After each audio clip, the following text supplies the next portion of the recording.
Hi everybody, it's Stephen Brook and welcome to Architectural Photography and Composition. And today we're going to discuss the big elephant in the studio, as it were, artificial intelligence, AI tools, and its effect on the profession and us as architectural photographers. So let's get to the question right away. Will AI eliminate the profession of architectural photography? No, it will not. Hell no, it will not. Let's go back quickly and look over advances in architectural photography. First of all, dry emulsion and glass plate negatives, that made it easier for these guys to go out in the field, and it was much better than wet plate negatives. And then modern view cameras and 4x5 film, and modern view cameras like a Sinar, the lens and the film plane could move independently of one another. The old field cameras, the back standard wouldn't move, but the new ones, both of them moved. This is a big advance. And then the Arca Swiss 6x9 view camera was like a microscopic precision on that instrument, and you could use regular view camera lenses, and instead of 4x5 film, you could carry literally thousands of rolls of high quality 2 1/4 film. And then lastly, digital cameras and high quality perspective control lenses. Digital capture did not eliminate our profession, and it didn't change the rules of composition. All it did was to make it easier to do the work. Layering in particular expanded the times available to do the photography. Interior photography with light pouring in through the window, so you didn't have burned out windows. Or night shots where you had more than, let's say, 2 or 3 minutes during the whole of the day to be able to make the night shot. And in many cases, as we saw when we looked at highlight dodging, those post-production tools obviated the need to bring in a lot of lights, if any at all, because you could achieve many, if not all, of the same things that you could do with lights. I know some people don't believe that, but trust me, it is possible to do almost everything post-production, especially with a highlight dodge. Now, the rules of composition didn't change any more than they changed in music with the advance with electronic instruments and with post-production work in the studio. When Miles Davis and his producer Tio Macero produced In a Silent Way and Bitches Brew, they used tape loops. They used all manner of post-production techniques to produce the kind of album Miles wanted to do at that time. The rules of musical composition didn't change, they were amended. The rules of harmony didn't change, they were manipulated and used, but the basic rules did not change. David Hockney's book is really worth looking at. It's called Secret Knowledge. And Hockney's research led him to believe that the great painters like Vermeer and Leonardo and Caravaggio and Velázquez all use some manner of optical devices as part of their workflow. Remember, Vermeer lived in the same area as Anton van Leeuwenhoek, who discovered, basically invented the compound microscope. They all knew, especially the Dutch, they all knew about lenses and knew how projection of lens projection could help with their control of perspective and any other manner of what they were painting. And they all used it. And here, pre-optical devices, Giotto's painting in 1300 is beautiful, but look at the difference post-optical device. This is Robert Kemp in 1430. The post-optical look almost as if it were taken with a photograph. So we're going to talk about architectural photography and post-production tools, but first, I know many of you followed this work and you've joined me through the years in my lectures, and I'm excited to share with you that my comprehensive curriculum is now more accessible than ever. I've combined the 2 flagship courses into a single bundle exclusively on Udemy. So Fundamentals of Architectural Photography and Mastering the Business of Architectural Photography are now being offered together. And if you buy them, we will also give you for free the ebook on architectural photography and composition.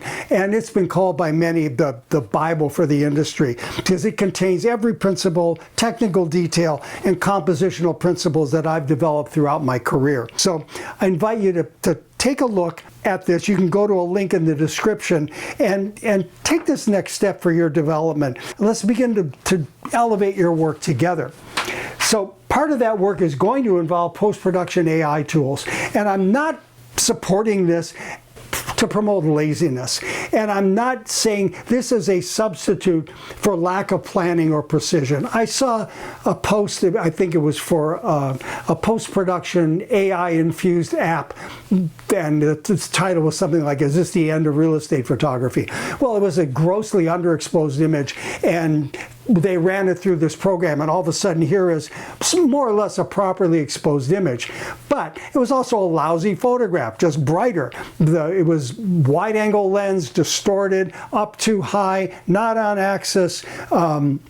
It was an interior shot. There were cords showing. It was never really put together properly. There was no sense of design. So yes, it made it brighter, but it didn't make it a better photograph, because even though these are new tools, the rules do not change. The rules of composition have not changed. Instead, I'm encouraging you to think about AI tools as yet something else to use to satisfy your clients when you have unavoidable conditions. Here's a good example. I needed a night shot for Reynaldo Borges for a 475 unit apartment building, but it was only 10% occupied. He needed a night shot with all the lights on, but that was impossible. And the only night shot possible was one with the street lights on it, and that wasn't very good. I didn't show that to my client, and I'm not going to show it to you either. That photo that he wants, it's going to be 8-10 months before you can actually make that image. But he needed that picture now. And so this is the original, this is my picture that I took. It's actually taken with my drone. And I used a prompt and told Google Gemini, and I've worked a lot with Google Gemini. It knows how I see, it knows what I like, it knows what I don't like, and I have fine-tuned this program to give me what I want when I need to use it. And so I prompted it to give me a night shot without changing anything else. I don't want the AI program to start inventing things. I just want lights on. I want to see furniture and artwork. I want street lamps on. If they're cars, I want the car lamps on. Everything else stays exactly the same, and it generated this wonderful night shot. Same thing, this is a front elevation. Again, it's a drone shot. This is a full block long. I can't get back far enough. I can't even stitch together a 17mm shot. So I used my drone, got it backed up, have a nice shot. Notice in my drones, my verticals are rectified, even though I may be looking down on the building. Everything else stays the same, and the same prompt, and it gives me a night shot that my client could use right away.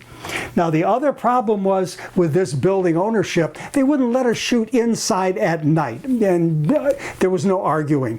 And my client needed a few nighttime shots to go along with the rest of the presentation. One of them was a nighttime shot of the pool. And this is my daytime view.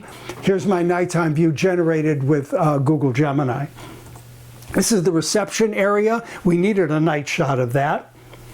And this is the commons area. This is actually used more at night, or will be used more at night. And so we needed an evening shot of it. And this turned out to be just fine. This is the Southeast Tower building in Miami. I shot this about 1990, 1991.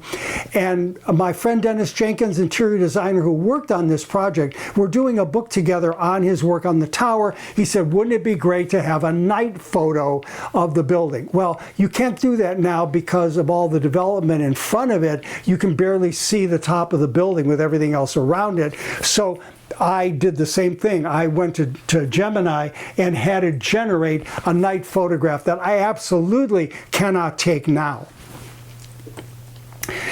This is a helicopter facility for SCEC architects. Problem was, helicopters hadn't arrived, but again, my client needed these photographs for a presentation, and we couldn't wait 4 or 5 months when the helicopters would actually arrive. So I called the chief pilot, said, what are you putting in there? He said, well, we're going to have Bell Jet Ranger 206s. Fine, that's all I need to know. And so I prompted Gemini to give me, in this, here's my original photo, in this empty hangar, no one wants to see this, is to put a Bell Jet Ranger. I told it the angle that I wanted, where it wanted it facing, about how big I wanted it, and it put it right in. Here's a shot from the front. Now, I like this view, but it doesn't make sense if you know it's an airport.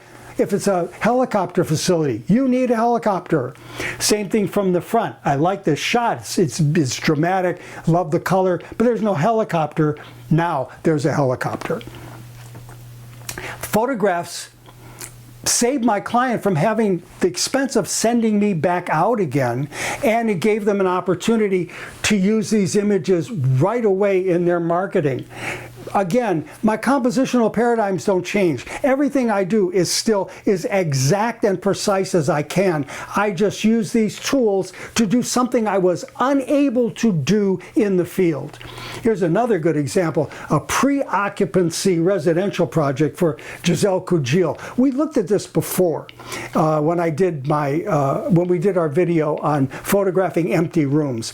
Giselle got wind of what the furniture was going to be like in this project and said, we can't shoot with that stuff going in there, but I would like to have at least one photo with some furniture in there. So I did here's the shot without it. And I did a very specific prompt. I wanted mid-century modern furniture, but I also said I wanted by Mies van der Rohe, by Florence Knoll, by Le Corbusier, by Eero Saarinen. I wanted pieces by those specific architects. And so it generated this really beautiful image. The furniture nicely placed. Maybe this chair could have turned in, but actually you wouldn't have seen how nice it actually looks. So again, this was impossible any other way. So again, architectural photographers are not photojournalists. The photojournalists can't manipulate their images. The veracity of their imagery depends on the fact that you know that these images are right out of the camera for disaster zones, for war zones. That's what they do. That's not what we do. We are able to use these tools, and now we can function as art directors. We can function as illustrators. We can function as content creators for our clients in a way that we could never do before. So is this the end of architectural photography? No, it's not. It's quite the opposite. This is a new era of possibilities for us as architectural photographers, and I think we should wholeheartedly embrace this. So if you liked this video, made you think, please give it a thumbs up. If you're new to the channel, or if you've been here for a while and you haven't subscribed, please hit the subscribe button, because actually that does help support the site. And also check out Udemy and see where we have our 2 flagship programs bundled together with the ebook, one price, guaranteed to help you with every aspect of your work. So thank you for watching, and I look forward to seeing you again soon.